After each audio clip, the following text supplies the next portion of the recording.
Hello, welcome back. ഇന്നത്തെ beginner ടിപ്പിൽ നമ്മൾ പരിചയപ്പെടുന്നത് ഡീബറിങ് ടൂളാണ്.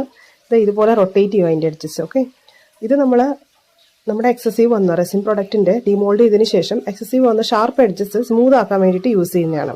ഇത് ഇതുപോലെ ഷാർപ്പ് എഡ്ജസ് നമുക്ക് ഈ ഒരു ടൂൾ വെച്ചിട്ട് വളരെ ഈസി ആയിട്ട് സ്മൂത്ത് ആക്കിയെടുക്കാം.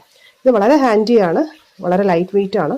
നമ്മുടെ പ്രോഡക്റ്റ് ഒരു കയ്യിൽ നന്നായിട്ട് കംഫർട്ടബിൾ ആയിട്ട് പിടിച്ചതിന് ശേഷം ഒരേ പ്രഷറിൽ വേണം നമ്മൾ ഇതുപോലെ കാർവ് ചെയ്തെടുക്കാൻ വേണ്ടിയിട്ട്. അത് പ്രഷർ കൂടുമ്പോൾ അത് ഈവൺ അല്ലാതെ ഇരിക്കും ആ എഡ്ജസ്. അത് പിന്നെ നമുക്ക് വളരെ മോശമായിരിക്കും കാണാനായിട്ട്, ഒരു ലുക്ക് ഉണ്ടാവില്ല. സോ അതൊന്ന് ശ്രദ്ധിച്ചാൽ മതി.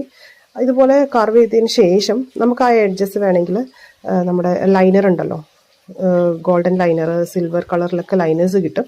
അത് വെച്ച് നമുക്ക് ജസ്റ്റ് ഒന്ന് വരച്ചു കൊടുക്കുവാണെങ്കിൽ നല്ല ലുക്കായിരിക്കും. പിന്നെ നമ്മൾ വേറെ ഒന്നും ചെയ്യേണ്ട ആവശ്യം വരില്ല. ഇതെല്ലാ റെസിൻ ആർട്ടിസ്റ്റിൻ്റെ അടുത്തും മസ്റ്റായിട്ട് വേണ്ടുന്ന ഒരു പ്രൊഡക്റ്റാണ്. ഓക്കെ, അപ്പോൾ നെക്സ്റ്റ് വീഡിയോ ആയിട്ട് വരാം. Follow four more tips.